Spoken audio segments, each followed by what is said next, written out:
mempersembahkan serial Sandiwara Radio Borobudur. Di tanah Jawa, saat kerajaan Mataram kokoh berdiri, setindak demi setindak, perlahan namun pasti, berdiri dengan megah sebuah bangunan suci. Borobudur diangkat dalam serial Sandiwara Radio dengan kisah Prahara di Bukit Keramat.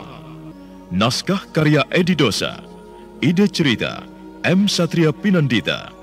Para pelaku: Petrus Urspon sebagai Gunadarma, Renita sebagai Udiani, Edi Dosa sebagai Ki Umbul, Hari Akik sebagai Sarwapala, Bambang Suryo sebagai Dang Acarya Dalawa, dibantu oleh Pri Panggi, Nugraha, Lita Arlita, Idris Apandi, dan sederet bintang-bintang lainnya. Pembawa cerita Asdi Suhastra, sutradara Edi Dosa. Pada kisah yang lalu diceritakan, Busu Bungalan diperintahkan untuk membuat desas-desus cerita bohong di Partapan oleh Busu Baira. Ada segumpal sesal seolah mengganjal di sanubari. Namun semua sudah terlanjur. Busu Bungalan hanya bisa geram memendam dendam. Sementara itu, Maharaja Rakai Pikatan minta pendapat pada Resi Pedanda, seorang penasehat kerajaan. Diceritakan juga bagaimana kerinduan Sang Dewi Pramodawardhani terhadap bangunan stupa agung, sehingga Pramodawardhani memaksa menyempatkan datang ke pembangunan Kamulan sebelum saatnya. Nah, marilah kita ikuti kisah selanjutnya.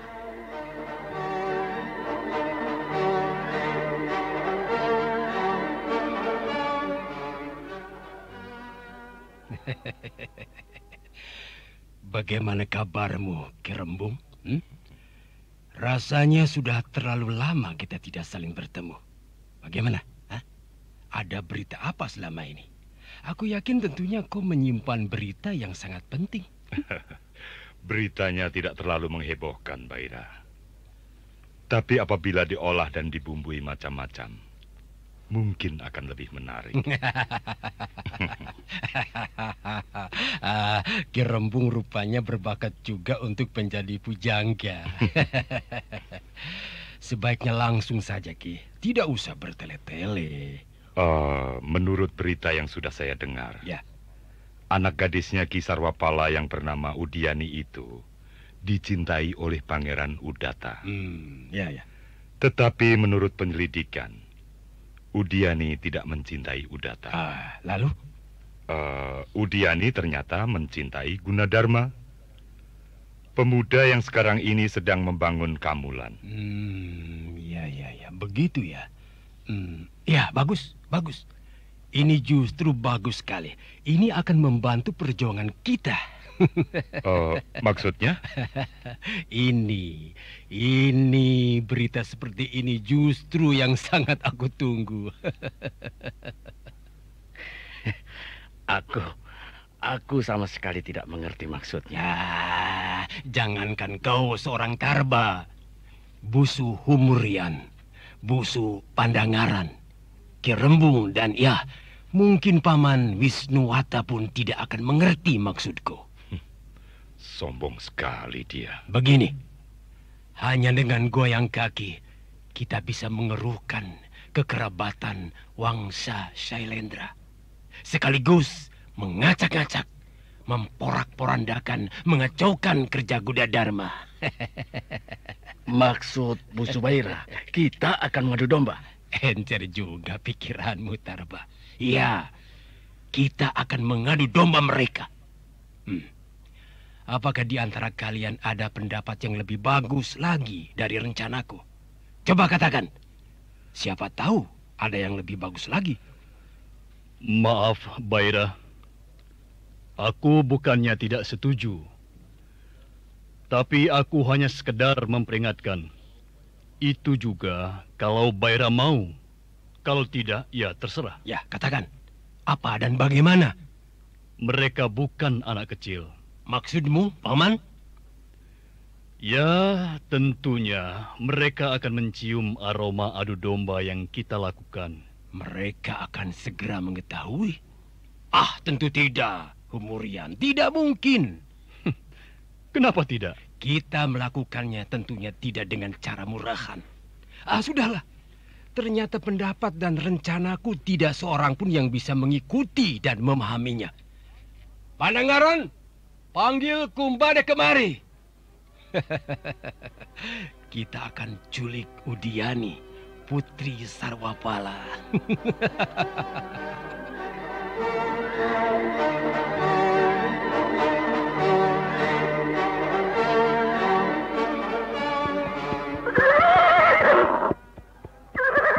Berhenti! Mau kemana? Biarkan aku lewat. Aku mau bertemu Senopati Cadu Sakti. Tidak boleh. Siapa kamu, ha? Buka dulu capingmu. Wajahmu itu tidak terlihat olehku. Ayo buka-buka. Baiklah. Ini, lihatlah. Kau mengenalku? Aduh, maaf Tuan Purnawijaya. Maaf. Silakan Tuan. Senopati Cadu Sakti sudah menunggu. Terima kasih. Ya, ya, ya.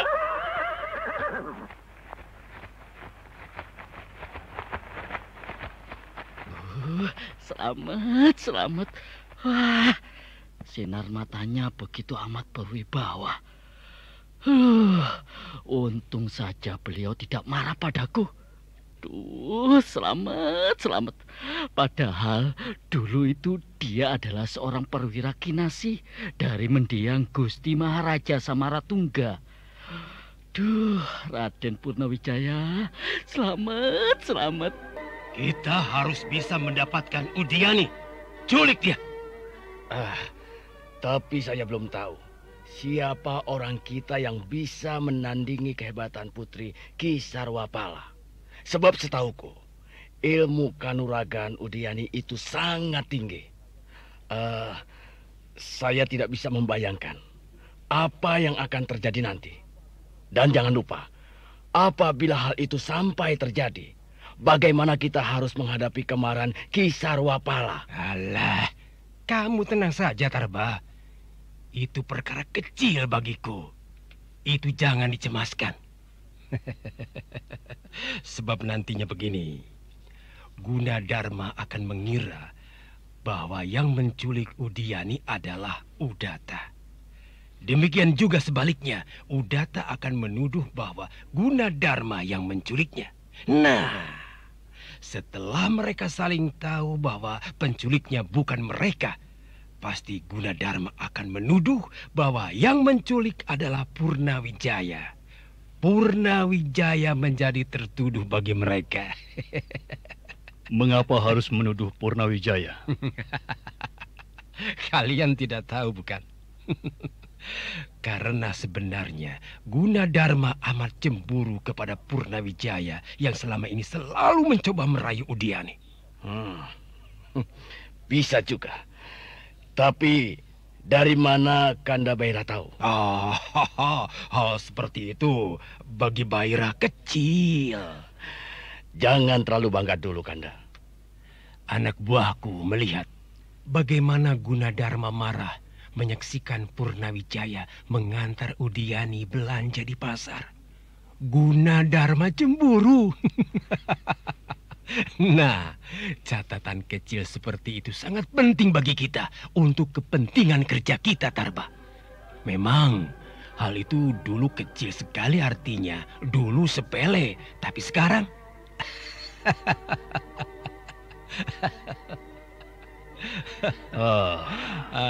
Ya. Aku mulai paham. Jadi, mereka nantinya akan bertarung dengan sesamanya sendiri. Ya, betul sekali. Membunuh ikannya sekaligus mengeruhkan telaganya. Dan aku hanya ingin tahu bagaimana akhir pertarungan para ksatria Sailendra berlangsung. Ya, benar. Bagus juga. Otak Baira benar-benar encer. Iya. Saya dipanggil. Kumbada, kemari. Duduklah di sini. Ayo kemari. Terima kasih. Menyeramkan. Dia menatapku dengan sorot mata yang amat tajam. Tubuhnya tinggi besar seperti raksasa. Raut wajahnya begitu menyeramkan. Kumbada, pendekar sakti yang memiliki ilmu kebal. Pendekar keturunan India. Ya, kalau tidak salah, di wajahnya sama sekali tidak menampakkan keramahan.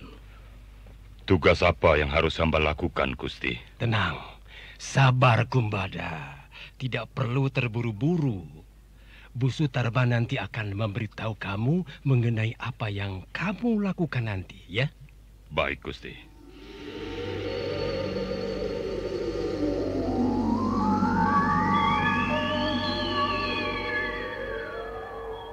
Bagaimana perkembangan terakhir, Tuan Purnawijaya? Entahlah, Tuan. Menurut pendapatku, semakin tidak menentu. Senopati Yugayanta dan hampir semua hulu balang dari Wangsa Sailendra mengancam mau mundur apabila Balapati Jagapalaka diganti dengan orang dari Partapan. Jadi menurut saya, suasana akhir-akhir ini semakin kacau, Tuan. Begitu ya. Siapa yang rencananya mau mengganti? Menurut berita yang saya dengar, ada usulan mengangkat Bu Suhurian. Tetapi saya tidak bisa begitu saja percaya. Maksudnya, Tuan? Sebab yang sebenarnya paling bernafsu adalah Bu Subaira. Ya, benar. Dua busu itu adalah termasuk orang Partapan yang paling keras kepala. Selalu membuat ulah. Dan mereka yang selalu mengorbankan permusuhan kepada kita. Mereka selalu membuat gara-gara.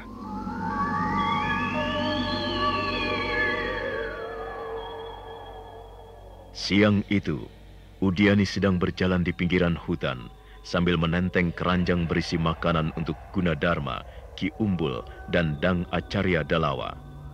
Namun tiba-tiba, seorang laki-laki bertubuh raksasa menghadang jalannya. Wajahnya buruk menyeramkan. Dia adalah Kumbanda yang diperintahkan oleh Bu Subaira. Namun Udiani tetap tenang. Betul. Kamu anak Ki Sarwapala. Kalau ku jawab ya, kenapa? Kalau aku jawab bukan, kamu mau apa? Minggir. Gadis manis rupanya galak juga kamu. Rasakan ini.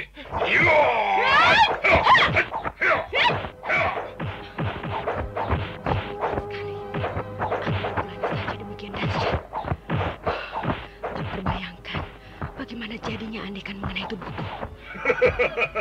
Mengapa berhenti? Takut? Sudahlah. Kau tidak akan mampu melawanku. Kau pasti kukalahkan. Oleh sebab itu, hei Cak Ayu, sebelum tubuhmu remuk atau terluka, sebaiknya menyerah. Lebih baik mati melawan daripada aku harus menyerah begitu saja. Ayo. Jangan bangga dulu. Aku sama sekali belum merasa kalah. Ayo maju. Kurang ajar. Perempuan dimanja, disayang, malah menantang mencari mati. Baik. Kau boleh mencoba lagi melawan aku. Awas! Hampir saja kepalaku terkena sambaran tangannya.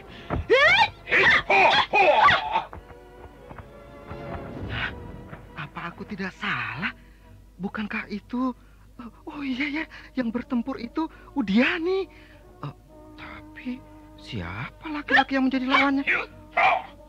Wah, laki-laki besar, tinggi, jelek, dan menyeramkan itu gesit dan lincah. Gerakannya ringan. Walaupun tubuhnya gendut dan tinggi besar, namun tidak menghalangi gerakannya. Wah, hampir saja kepala Udiani terkena tendangan. Tapi sangat mengagumkan. Ternyata Udiani bukanlah wanita biasa.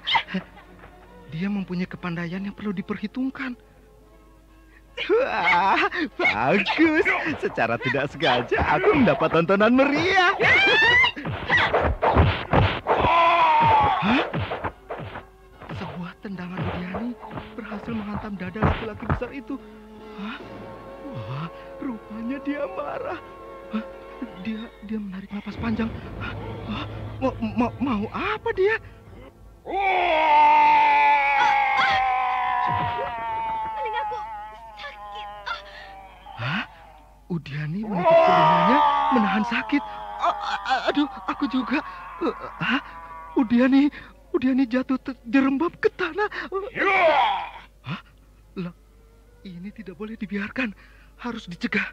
Bagaimanapun juga, aku harus membantu Udiani. Iya! Kau rasakan ketajaman golokku ini.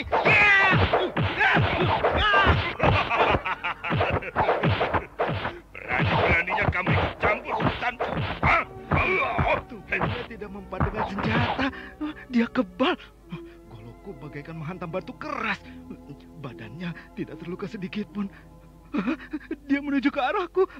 Mau apa dia? Aduh, kakiku tidak bisa kugerakkan. Aduh. Kamu lancang. Kamu kurang ajar. Kamu mencampuri urusanku. Maka kamu akan merasakan akibatnya. Rasakan tendanganku ini.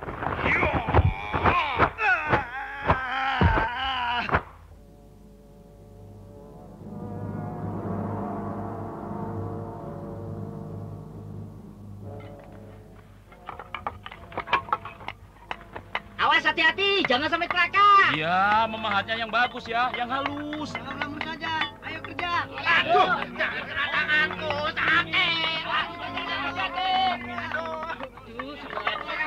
Aku belum makan.